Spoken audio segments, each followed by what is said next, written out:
नमस्कार दोस्तों, ट्राई के एक और अंक को लेकर मैं राजेश आपके सामने हाजिर हूँ। आज का मेरा मुद्दा है नारी सशक्तिकरण को लेकर। हमारे देश में दो बड़े फैसले महिलाओं को लेकर हुए हैं।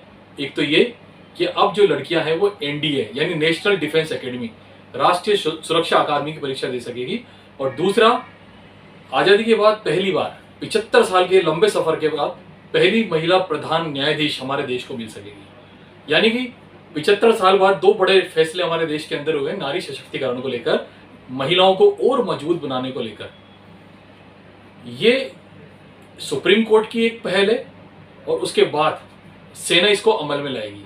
पर बड़ा सवाल मेरा यहाँ पर यह है कि सेना ने इतने साल क्यों लगा दिए? क्या वो बेटियों को बराबर का दर्जा देने की सोच रखती है या नहीं रखती? ये इस पर मैं नहीं जाऊंगा, क्योंकि बहुत ही सम्माननीय हमारे लिए भारतीय सेना है। पर कहीं ना कहीं उनको इस बात का चिंतन करना चाहिए, कॉम्बैक्ट एरिया के अंदर भी उनको बेटियों को मौका देना चाहिए। यदि क्योंकि हमारे देश के अलावा बाहर के हम देशों की बात करें तो वहां पर इस तरह के बेटियों को और महिलाओं को अवसर मिलते हैं। बहरहाल ये बहुत खुशी की खबर है कि यहाँ पर नारी सशक्तिकरण को लेकर दो महत्वपूर्ण फैसले हुए हैं। इसी तरह से जब हमारे देश को जो प्रधान न्यायाधीश के तौर पर एक महिला प्रतिनिधि मिलेगी तो उससे भी कहीं ना कहीं महिलाओं के अधिकारों की बात बहुत मजबूत होगी। हम बात करते हैं हमारे देश के अंदर कि किस तरह से महिलाओं को यहाँ पर हमारे यहाँ ट्रीट किया जाता है। रोजाना हमारे सामने ऐसी सैकड़ों खबरें आती है जिसके अंदर कहीं ना कहीं नारी शक्ति को बढ़ावा देने की बात होती है, तो कहीं ना कहीं उन पर अत्याचार, उनको पीछे धकेलने और उनके खिलाफ संगीन सोच की बात भी सामने आती है। ट्राई के माध्यम से हमारा यही आप सबसे आग्रह है कि यदि हम हमारे परिवार के अंदर जिस तरह से बेटों को तरजीह देते हैं, उसी तरह से यदि बेटी को भी आगे बढ़ाने की बात करेंगे तो आप यकीन मानिए कि वो उसी ऊर्जा के साथ, उसी सम्मान के साथ आपका गौरव बढ़ाने का काम करेगी जिस तरह से एक बेटा करता है। अभी हमारे देश के अंदर कई ऐसे राज्य है, कई ऐसे क्षेत्र है जहां पर बेटियों को प्रमुखता से आगे नहीं लाया जाता। उसमें राजस्थान भी हमारा है जहां पर बेटियों का रेशियो बहुत कम है, जहां पर आज भी 21वीं सदी में बेटियों के जन्म के बाद इतनी खुशियां नहीं मनाई जाती जितना पुत्र की कामना वो परिवार करता है। यदि हम आने वाले समय में तेजी के साथ इस दौर को बदलेंगे और यहाँ पर बेटियों को ज्यादा से ज्यादा प्रतिनिधित्व करने का मौका देंगे तो आप मानकर चलिए कि हमारे देश के अंदर फिर से, क्योंकि यही वो देश है जहां पर झांसी की रानी लक्ष्मीबाई हुई, यही वो देश है जहां पर रजिया सुल्तान ने एक शासन चलाया, यही वो देश है जहां पर राजपूती महिलाओं के त्याग और उनके बलिदान की गाथाएं हमारे यहाँ गाई जाती है।